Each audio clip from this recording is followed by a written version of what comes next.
জেরুজালেমের পুরনো শহরে অবস্থিত আল আকসা মসজিদ বহু দশক ধরে ইসরায়েলি দখল ও ফিলিস্তিনিদের সংগ্রামের কেন্দ্রবিন্দুতে রয়েছে। মুসলিম বিশ্বে এই মসজিদ শুধু একটি উপাসনালয় নয়, বরং স্বাধীনতা, আত্মপরিচয় ও প্রতিরোধের প্রতীক। অন্যদিকে ইহুদি ধর্মাবলম্বীদের একটি অংশের বিশ্বাস, এখানেই তাদের কাঙ্ক্ষিত তৃতীয় মন্দির গড়ে উঠবে।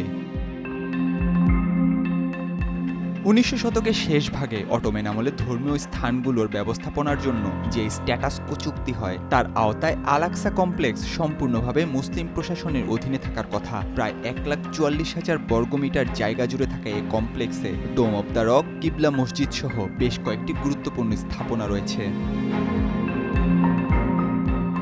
কিন্তু ১৯৬৭ সালে ইসরায়েল পূর্ব জেরুজালেম দখলের পর থেকে পরিস্থিতি বদলাতে শুরু করে। ধীরে ধীরে মুসলিমদের প্রবেশে বিধিনিষেধ আরোপিত হয় এবং একই সঙ্গে ইহুদি দর্শনার্থীদের প্রবেশের সুযোগ বাড়ানো হয়। ২০০২ সালে তৎকালীন ইসরায়েলি বিরোধীদলীয় নেতা এরিয়েল শ্যারনের শতাধিক সশস্ত্র প্রহরী নিয়ে আল আকসায় প্রবেশের ঘটনা নতুন মোড় নেয়, যা দ্বিতীয় ইন্তিফাদার সূচনা করে। এরপর থেকে ইসরায়েলি বাহিনী নিয়মিতভাবে মসজিদ চত্বর ও প্রবেশপথে অবস্থান নেয়। মুসলিমদের প্রবেশে কড়াকড়ি চালু হয়, আর ইহুদিদের অনুপ্রবেশ ক্রমেই বেড়েই চলে। প্রথমে নির্দিষ্ট দিনে সীমিত প্রবেশ থাকলেও ২০১৭ সাল থেকে প্রায় প্রতিদিনই এই প্রবেশ কার্যক্রম চালু হয়। কেবল ২০২৪ সালে ৫৬,০০০-এর বেশি ইহুদি আল আকসায় প্রবেশ করে প্রার্থনা করেছেন। লক্ষ্য নির্ধারণ করা হয়েছে বছরে ১ লাখ প্রবেশাধিকারের।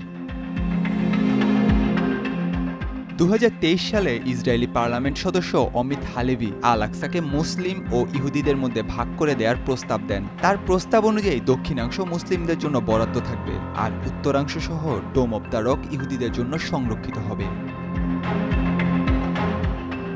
সময় গড়ানোর সঙ্গে সঙ্গে বাড়তে থাকে উত্তেজনা। ইসরায়েলি চরমপন্থী নেতারা খোলাখুলিভাবে আল আকসা ভেঙে সেখানে তৃতীয় মন্দির নির্মাণের আহ্বান জানাচ্ছেন। সম্প্রতি গত মে মাসে ইসরায়েলের অর্থমন্ত্রী বেজাইল স্মোরিচ এক সমাবেশে বলেন, তারা ইসরায়েলের সীমান্ত প্রসারিত করবেন এবং আল আকসার স্থানে মন্দির পুনর্নির্মাণ করবেন। ফিলিস্তিনিদের আশঙ্কা, প্রথমে মসজিদের ভেতরে একটি সিনাগগ স্থাপন করা হবে, এরপর ধাপে ধাপে পুরোপুরি নিয়ন্ত্রণ নিয়ে নেওয়া হবে, যেমনটি হয়েছিল হেব্রনের ইব্রাহিমী মসজিদের ক্ষেত্রে। বিশ্ব যখন গাজায় চলমান সংঘাত ও ইসরায়েলের অভিযানের দিকে নজর রাখছে, তখন আল আকসা মসজিদও নতুন এক সংকটের মুখে দাঁড়িয়ে গেছে। নাহিয়ান আরিফিন, নয়া দিগন্ত।